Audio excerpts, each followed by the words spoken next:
मैत्रेय अभिराम ऋषि जानी लीजिए बात में। कौसारव नाम सो बखान कियो नाभाजू ने। श्री स्वामी प्रियादास जी कहते हैं कि श्री नाभा गोस्वामी जी ने जिनको कौसारव कह करके बखान किए हैं उनका नाम अभिराम मान्य सुंदर मैत्रेय हैं। मैत्रेय ऋषि जान लीजिए बात में। इस बात को इस तरह से समझ लीजिए। श्री मैत्रेय जी की जन्म की कथा भी बड़ी विचित्र है। जिनके ऊपर संत कृपा कर दें, भगवान कृपा कर दें, तो समझ लो कि उनका कल्याण तो होना ही है, इसमें कोई संदेह नहीं है। उन्हीं में से श्री मैत्रेय जी हैं। क्योंकि जासु कृपा नहीं कृपा अघाती। हुआ यह कि एक दिन भगवान वेदव्यास जी रास्ते में चल रहे थे तो उन्होंने देखा गाड़ी के लीक में, जैसे बैलगाड़ी चलती है तो उसकी लीक हो जाती है ना, चिन्ह, पहिए के चिन्ह, उसी गाड़ी के लीक से एक कीड़ा बहुत द्रुत गति में भाग रहा है, बहुत तेजी से भाग रहा है। भगवान वेदव्यास जी ने कहा ठहरो ठहरो। तो ठहर गया वह। पूछा कि बहुत तेजी से भाग रहे हो, क्या बात है? कहा महाराज, हे महात्मा, एक बड़ी बैलगाड़ी आ रही है पीछे से और मुझे डर लग रहा है कहीं वह मुझे मार न दे, उस पहिए के नीचे दबकर मैं मर न जाऊं, इसलिए मैं भाग रहा हूं द्रुत गति से। ऐसा कहाँ? तो भगवान वेदव्यास जी ने कहा कीड़े कीड़े ही तो हो, मर ही जाओगे तो क्या फर्क पड़ेगा। तब उसने कहा हे महाप्राज्ञ, आप इस बात को समझिए कि जिसको जो शरीर मिला है उसके लिए वही शरीर प्रिय होता है और उसको वही सुख मिलता है। मैं सोचता हूं कि जब मुझे यहां सुख मिल ही रहा है तो मैं क्यों मरूं? मरने के भय से भाग रहा हूं। और फिर कीड़े के अलावा और भी ऐसे शरीर है, ऐसी जोनियां हैं कि जहां जाने के बाद बहुत कष्ट है। मैं तो इसी चिंता में परेशान रहता हूं कि कब मैं इस जन्म मरण के चक्कर से मुक्त हो जाऊं। तो भगवान वेदव्यास जी को लगा कि है तो बड़ा समझदार कीड़ा ये। तो भगवान वेदव्यास जी ने कहा ये बताओ तुम्हें सब याद कैसे है? कहा महाराज, मैं पिछले जन्म में मनुष्य था और वेद विरुद्ध आचरण करता था, वेद विरुद्ध आचरण करता था, वेद के विरुद्ध चलता था हमेशा। परंतु मैं जीवन में दो नेक काम किया। एक तो अपनी बूढ़ी माँ की सेवा किया और दूसरा काम यह किया कि एक दिन ब्राह्मण अतिथि बन के मेरे घर आए तो मैंने उनकी सेवा करी। ये दो पुण्य मुझे प्राप्त हुए और उसी के प्रभाव से मुझे यह ज्ञान प्राप्त है कि कितना कष्ट होता है जन्म मरण में।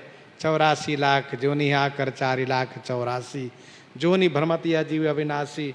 बड़ा कष्ट क्लेश होता है महाराज। भगवान वेदव्यास जी ने कहा सुनो, तुम्हारी बुद्धि इस समय में धर्म में स्थिर है, इसीलिए तुम्हें कल्याण अवश्य होगा, तुम्हें कल्याण होगा, तुम्हें धर्म अवश्य कल्याण करेगा। तो ये काम करो, अब तुम मरो। महाराज फिर आप कह रहे हो मरने के लिए? कहाँ, मैं कह रहा हूं मरो। अब जब तक तुम्हारा कल्याण नहीं होगा तब तक मैं तुम्हारे पीछे लगा रहूंगा और तुम्हें ये ज्ञान बना रहेगा। तो वह कीड़ा ठहर गया वहां। ठहर गया, सचमुच वो गाड़ी आई, दब गया, दब के मर गया वो। इसके बाद वो अनेक जोनियों में जाता है। जो तनु धरऊ तजऊ पुनि अनायास हरिजान। विभिन्न शरीर में घूमते घूमते घूमते घूमते फिर जंगल में जंगली बना, फिर इसके बाद वर्ण व्यवस्था में आया, शूद्र बना, वैश्य बना, क्षत्रिय बना। क्षत्रिय में एक राज परिवार में इसका जन्म हो गया। भगवान वेदव्यास वहां आकर के उपदेश किए, कहा सुनो तुम धर्म पूर्वक प्रजा का पालन करना। कहा ठीक है महाराज। उनको ज्ञान बना हुआ है, धर्म पूर्वक प्रजा का पालन किए और समय आने पर अपने बेटे को राज्य देकर के फिर वन में चले गए, तप करके और स्वर्ग को गए।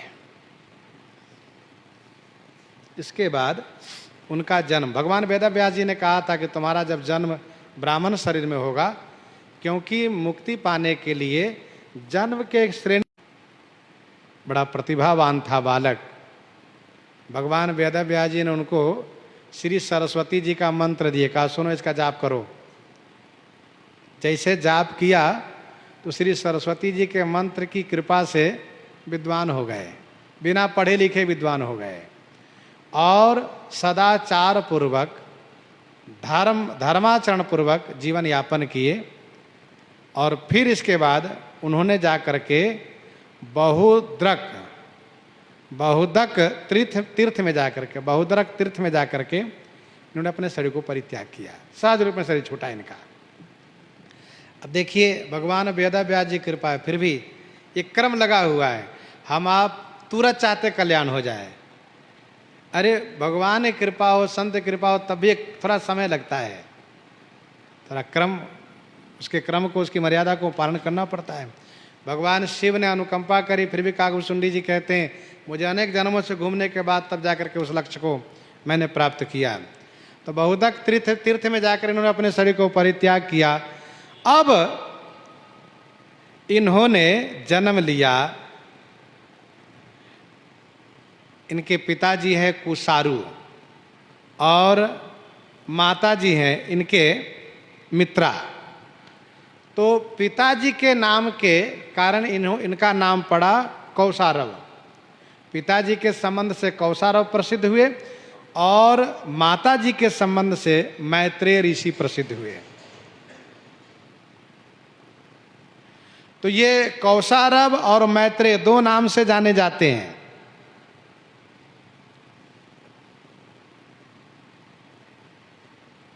भगवान वेदव्यास जी की इन पर बड़ी कृपा है। भगवान वेदव्यास जी की इन पर बड़ी कृपा है। अब तो मैत्रेय ऋषि हो गए। हुआ यह कि भगवान शेष जी से सनकादिक जी ने कहा कि आपने भगवान नारायण से भागवत रहस्य को प्राप्त किया है। कहा जी, तो कृपा करके हमें सुनाइए। तो भगवान नारायण से शेष जी, शेष जी से सनकादिक जी, सनकादिक जी से बृहस्पति जी और बृहस्पति जी से पराशर जी, श्री पराशर जी ने भागवत रहस्य को प्राप्त किया। वह ढूंढ रहे थे कोई योग्य इसका जिज्ञासु मिले तो मैं उनको भागवत रहस्य का बोध कराऊं। इसी बीच उनको मैत्रेय जी मिल गए और मैत्रेय जी योग्य दिखाई दिए। तब भगवान पराशर ने सोचा कि नहीं नहीं, ऐसे कैसे मानूं कि ये योग्य हैं, मैं इनकी परीक्षा लूंगा, फिर इसके बाद इनको भागवत का बोध कराऊंगा। श्री पराशर जी ने कहा सुनो, मेरे लिए सुवर्ण लेके आना, तब मैं तुमको भागवत पढ़ाऊंगा। सुवर्ण लेके आना। अब मैत्रेय जी चले सुवर्ण लेने के लिए, तो मन ही मन सोचने लगे कि सुवर्ण, लोक दृष्टि से सुवर्ण सोने को कहते हैं और सोना में बड़ा दोष है, क्योंकि कलजू का निवास है, सोने में कलजू का वास है। और श्री पराशर जी ऐसे महात्मा सोना चाहेंगे, ये तो हमें समझ में नहीं आ रहा है। तो फिर सुवर्ण माने क्या चाहिए उनको? तब ध्यान में आया कि सुवर्ण माने सुंदर वर्ण वाले ठाकुर जी चाहिए। तब उन्होंने गंडकी सुत श्री शालिग्राम भगवान को लेकर के गए और भगवान पराशर को प्रणाम वंदन किए। श्री मैत्रेय जी प्रणाम करने के बाद कहा, गुरु जी मैं आपके लिए सुवर्ण लेकर आया हूँ। तो कहा लाओ दो। दिया इन्होंने। तो कहा ये तो सुवर्ण नहीं है, ये तो पत्थर है, तुमने तो मुझे ठग लिया। उन्होंने कहा नहीं नहीं, ये पत्थर नहीं है, ये सुवर्ण है। सुवर्ण अर्थात ये शालिग्राम भगवान है, ठाकुर जी हैं। और सबसे सुंदर वर्ण वाले, सबसे सुंदर लगने वाले सुंदर वर्ण सुवर्ण ठाकुर जी हैं। तो श्री पराशर जी ने कहा यही सुवर्ण है? कहाँ? इन्होंने प्रमाण दिया कि संसार में सबसे बढ़िया सुवर्ण है तो केवल ठाकुर जी हैं। और तुरंत शालिग्राम भगवान से श्री मैत्रेय जी ने कहा कि यदि वेद पुराण का वाक्य ये सत्य है, सुवर्ण आप ही हैं, तो आप मेरे गुरु जी को दर्शन दीजिए, प्रकट हो जाइए। और मैत्रेय जी ने जैसे प्रार्थना किया, ठाकुर जी अपने स्वस्वरूप में आ गए। पराशर जी ने दर्शन किया और श्री पराशर जी ने मैत्रेय को हृदय से लगाया और कहा अब मैं आपको भागवत रहस्य का उपदेश करूंगा। तो उन्होंने भागवत पढ़ाया, ज्योतिष शास्त्र पढ़ाया। और फिर श्री पराशर जी ने यह भी उनसे कहा कि सुनिए, सुनो, कलयुग के अंत में अमुक अमुक लोगों को नाम लिए उनको भागवत का बोध कराना। जिसका मतलब ये हुआ कि मैत्रेय जी भी चिरंजीवी है, मैत्रेय जी अभी गए नहीं, संसार में है। इस धरातल पर कुछ जगह ऐसी है कि जहाँ की ऋषि मुनि रहते हैं, बहुत ऐसे जंगल, बहुत ऐसे क्षेत्र हैं जहाँ ऐसे महापुरुष विराजते हैं आज भी कालजयी हो करके। तो ये है श्री मैत्रेय जी।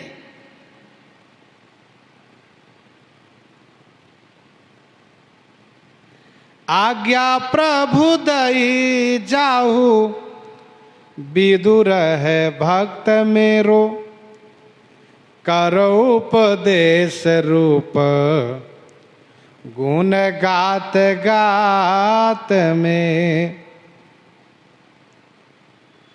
ठाकुर जी भगवान श्री कृष्ण गोलोक जाने के पूर्व श्री उद्धव जी को उपदेश कर रहे थे, तो वहीं मैत्रेय जी भी थे। और फिर ठाकुर जी ने मैत्रेय जी से कहा कि आप मेरे विदुर को उपदेश करना, मेरे विदुर को वह भागवत रहस्य। तो ठाकुर जी तो गोलोक को गए, विदुर जी श्री मैत्रेय जी हरिद्वार में चले गए। उद्धव जी से जब श्री विदुर जी की मुलाकात हुई, तब श्री उद्धव जी ने श्री विदुर जी से कहा कि आपको मैत्रेय जी के पास जाना चाहिए, वे आपको समझाएंगे। और फिर मैत्रेय जी ने विदुर जी को ऐसा उपदेश किया कि विदुर जी पूर्ण त्यागी परमहंस होकर के भजन में लीन हो गए। आज्ञा प्रभु दई जाहु, विदुर है भक्त मेरो, करो उपदेश रूप, गुण गात गात में। उनके गात गात में माने शरीर के रोम रोम में मेरी भक्ति भरी हुई है, उनको उपदेश करिएगा। ऐसे ही किया। श्री मैत्रेय जी का बड़ा सुंदर विचार है, जिह्वा सदा नाम चरित्र गावई, वही महालाभ मनुष्य पावई, साधु कथा की सरिता बहावई, सोई सुधा कान भरई पिबावई, सोई सुधा कान भरई पिबावई। ऐसे महात्मा महापुरुष श्री मैत्रेय जी के बारे में श्री स्वामी प्रियादास जी ने कहा आगे कहते हैं चित्रकेतु प्रेम केत भागवत ख्यात, जाते पलट्यो जन्म प्रतिकूल, घात है घात में प्रतिकूल फूल घात में। चित्रकेतु प्रेम केतु, श्री चित्रकेतु प्रेम के केतु माने ध्वजा है। भागवत ख्यात, श्रीमद् भागवत महापुराण में इनकी कथा ख्यात माने प्रसिद्ध है। जाते पलट्यो जन्म, जाते माने जिससे इनके प्रतिकूल जन्म पलट्यो, विरोधी बन के जन्म हुआ इनका, अर्थात असुर बन गए वृत्रासुर के रूप में। फूल घात में, फूल घात में फूल के समान चोट सहज रूप में लगने से। चित्रकेतु कर घर उन घाला, महाराजा श्री चित्रकेतु सूरसेन देश के राजा थे। इनके पास 1 करोड़ रानी थी, 1 करोड़, परंतु किसी के गर्भ से कोई संतान की प्राप्ति नहीं हुई। चित्रकेतु बड़े दुखी थे, उदास थे। एक दिन श्री अंगिरा जी और देवर्षि नारद जी का दर्शन मिला, कुशल प्रश्न हुआ। इन महापुरुषों ने कहा क्या बात है राजन, बड़े उदास दिखते हो। कहा हे महात्मन, हम पुत्र के बिना बड़े दुखी हैं, आप ऐसी कृपा कीजिए कि एक पुत्र मुझे प्राप्त हो। इन दोनों ने सोचा कैसे उपदेश करूंगा, तो ये मानेंगे नहीं, क्योंकि जिसको जो कामना होती है उसके लिए उपदेश करो तो वो इसे नहीं मानते। हाँ, उस कामना की पूर्ति में जब दुख प्राप्त होता है तब उसको वहां से वैराग्य होता है। तो दोनों महापुरुष यज्ञ कराए, प्रसाद दिए, कहा लो बड़ी रानी को प्रसाद देना, पर ध्यान रहे राजन, पुत्र प्राप्ति से हर्ष होगा और शोक होगा, दोनों होगा। ऐसा कहा? चित्रकेतु महाराज इस बात पर ध्यान नहीं दिए कि शोक क्या होगा, जो होगा देखा जाएगा, पहले पुत्र तो हो, पुत्र की कामना है, पुत्र तो प्राप्त हो। इन दोनों महापुरुष की कृपा से चित्रकेतु की बड़ी रानी कृतद्युति के गर्भ से एक सुंदर बालक का जन्म हुआ। बालक के जन्म होने से राजा का प्रेम बड़ी रानी के प्रति स्वाभाविक है कि बढ़ गया। अन्य सभी रानियां बहुत ईर्ष्या करने लगी, सोचने लगी कि देखो हम लोगों से महाराज को कोई पुत्र नहीं हुआ, एक तो दुर्भाग्य ये हमारा, दूसरी बात हमारी बड़ी सौत को पुत्र हो गया, उनके प्रति राजा का बड़ा प्रेम हो गया, तो हम तो कहीं के न रहे, हमारा बड़ा अपमान है। ऐसा मन में तर्क वितर्क करके और एक निश्चय किया कि इसका कारण है इस बालक का जन्म, न ये बालक रहेगा न महाराज का प्रेम बड़ी रानी के प्रति रहेगा। ऐसा सोच करके बालक सो रहा था कि इन सब ने मिल करके, इन सब ने एक मत हो करके बालक के जिह्वा पर जहर चटा दिया, रुई से जहर लगा दिया। नवजात शिशु है, जहर के अंश से ही बालक की पुतली उलट गई, बालक मृत्यु को प्राप्त कर गए। बहुत देर हो गई, बालक उठे नहीं, जगे नहीं, रोए नहीं। रानी कृतद्युति ने धाई से कहा कि देखो राजकुमार को ले आओ, दूध पिलाना है, आज बहुत देर तक सो रहा है। धाई गई जगाने के लिए, देखा कि उसकी पुतली उलट गई है, मर गया है। वहीं चीख मार करके रोती हुई बेहोश हो गई। रानी दौड़ती हुई आई, देखा कि पुत्र मरा है, बेहोश हो गई। राजा आए, वे बेहोश हो गए, सब रोने लगे। और फिर ये जो और रानियां हैं दिखावा के लिए सब रोने लगी। पूरे रनिवास में करुण रस ही छा गया। चित्रकेतु बार बार बेहोश हो जाते हैं। इसी भी श्री अंगिरा जी देवर्षि जी फिर आए। इन दोनों ने समझाना शुरू किया, बहुत देर समझाए, तब कुछ होश में आए। इन्होंने कहा आप दोनों कौन हैं? मतलब इतने शोकाकुल थे कि पहचान नहीं पा रहे हैं। कहा आप दोनों कौन हैं जो मुझे उपदेश करने आए हैं? तब इन दोनों ने अपना परिचय दिए और फिर संसार की नश्वरता को श्री अंगिरा जी देवर्षि नारद जी समझाने लगे कि देखो काल चक्र से संजोग वियोग होता रहता है, मिलना बिछुड़ना होता रहता है, जन्म मरण सब दुख सुख भोगा, हानि लाभ प्रिय मिलन वियोगा, काल करम बस हो ही गोसाई, बरबस रात दिवस की नाई।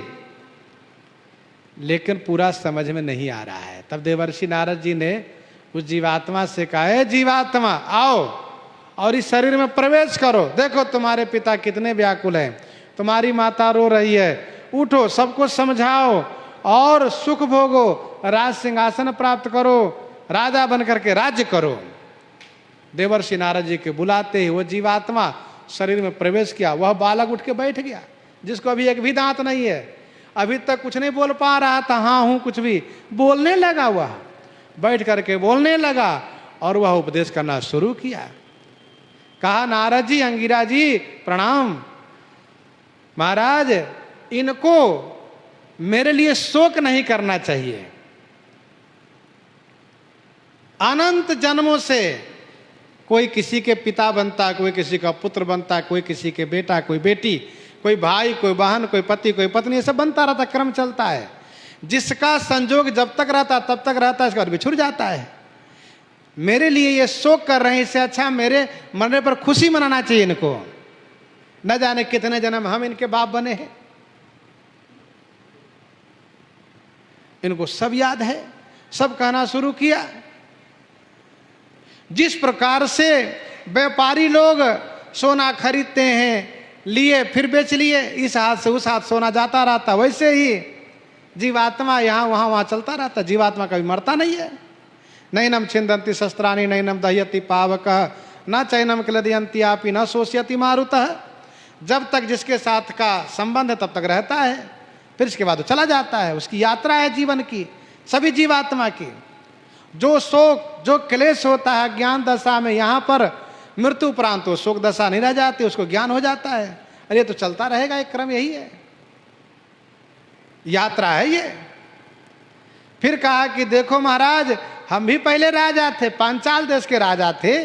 राज्य को छोड़ करके हम वन में तपस्या करने गए, भिक्षा मांग करके भजन करते थे। एक दिन हमने भिक्षा में इनसे भिक्षा लिए, जो मेरी माता बनी है कृत द्युति जी। इन्होंने आटा दिया, कंडी दिया। मैंने जल्दी में कंडी को शोधन नहीं किया, देखा नहीं, कंडी में आग लगा दिया। इसमें 1 करोड़ चींटियां थी, सारी चींटियां जल गई। मैंने आटे से बाटी बनाया और बना करके और भोग लगाया, प्रसाद पाया, भगवान को भोग लगा करके पाया। इसलिए एक ही जन्म में इन सब ने बदला ले लिया। ये जो सारी चींटियां जो वहां जल गई थी, सभी चींटियां ये मेरी सौतेली माता हैं। जिन्होंने आटा कंडी दिया था ये मेरी माता बनी है। हाँ, और यदि मैं भगवान को भोग लगा के न पाया होता तो मुझे 1 करोड़ जन्म लेना पड़ता और ये सब बारी बारी से मुझे बदला लेती, मारती। लेकिन भगवान के भोग लगाने का प्रभाव है। मानो उसने कहा कि जो भगवान के भोग लगाता है उसको प्रायश्चित हो जाता है, बिना भोग लगाए खाता है उनको भोगना पड़ता, दंड भोगना पड़ता है। इस प्रकार से कहा कि जब मैं भोग लगा के पाया इसलिए मेरे 1 जन्म में बदला हो गया। महाराज मैं चल रहा हूँ, राम राम, बस इतने कर्म भोग था, मैं भोगा में चला। अब फिर बालक चले गए, शरीर छूट गया। चित्रकेतु को ज्ञान हुआ। चित्रकेतु ने प्रणाम किया, महाराज प्रणाम, बड़ी कृपा किए महाराज, बात समझ में आ गई। अब कृपा कीजिए कि मैं भजन करूं। तो देवर्षि नारद जी ने संकर्षण भगवान का मंत्र दिया, कहा जाप करो। इन दोनों के द्वारा आशीर्वाद मिला। दोनों गए श्री अंगिरा ऋषि जी, श्री नारद जी, इन्होंने जाप किया। जाप के प्रभाव से संकर्षण भगवान दर्शन दिए, कृपा किए। इनको अव्याहत गति होने का वरदान मिला, विमान मिला। विमान आरूढ़ होकर के ये घूमने लगे चित्रकेतु महाराज। घूमते घूमते एक बार चले गए कैलाश, जहाँ ऋषियों के मध्य भगवान शिव को श्री पार्वती जी के गोद में यूं ही दिगंबर वेश में बैठे देखा तो ये उनकी थोड़ी आलोचना कर दिए, उपहास कर दिए। और उपहास कर दिया तो भगवान शिव तो मुस्कुरा के रह गए, क्योंकि भगवान शिव हैं, शिव हैं वे, कोई कुछ कहो कोई फर्क ही नहीं पड़ता उनको। लेकिन भगवती श्री पार्वती जी की भौं टेढ़ी हो गई, और टेढ़ी होने के बाद उन्होंने इनको श्राप दे दिया, तुम असुर बनो तब तुम्हें बुद्धि ठिकाने लगेगी, तो इस प्रकार से महापुरुष में दोष नहीं देखोगे। परिणाम स्वरूप वही चित्रकेतु वृत्रासुर हुए, और वृत्रासुर हुए तो उनको मारने के लिए देवराज इंद्र ने दधीचि जी की हड्डी से वज्र बनवाया। जब देवराज इंद्र युद्ध में पहुंचे मारने के लिए, तो श्री वृत्रासुर, उस समय असुर हैं, इंद्र में और उनके वज्र में भगवान को देखने लगे और स्तुति करने लगे। वहां पर यह वर्णन है विस्तार से, श्रीमद् भागवत जी में खूब विस्तार से प्रसंग वर्णन है।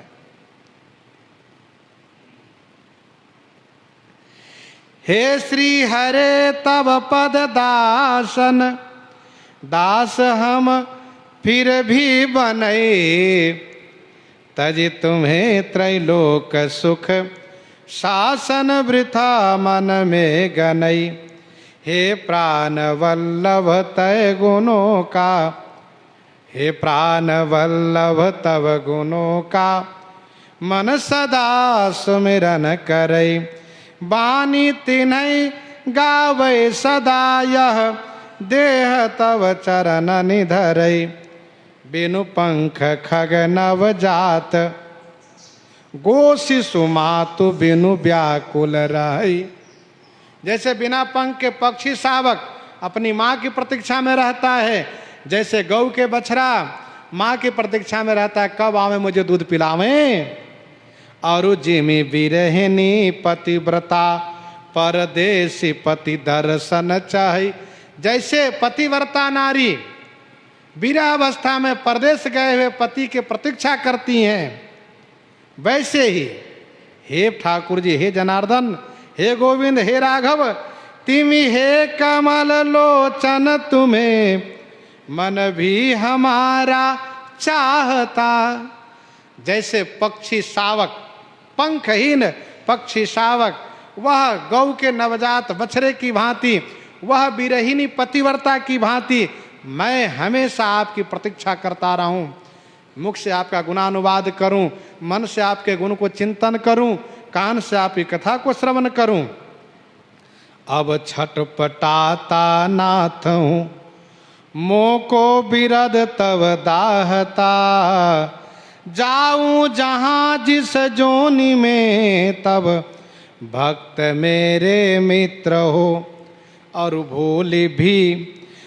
भूलि भी पहुँचूं न तब पद विमुख जन यत्र हो। इसीलिए श्री चित्रकेतु जी की कथा भागवत जी में बहुत विख्यात है, प्रसिद्ध है, क्योंकि चित्रकेतु ही वृत्रासुर के रूप में हुए और इन्होंने इस प्रकार से भगवान से अलभ्य लाभ पाने के लिए प्रार्थना किया। ठाकुर जी इन पर अनुकंपा कृपा किए। और भी जिस कवित्व में कुछ भक्तों का नाम है, उनका स्मरण हम लोग कल करेंगे। इन्हीं के साथ आज सीताराम सीताराम सीताराम सीताराम सीता।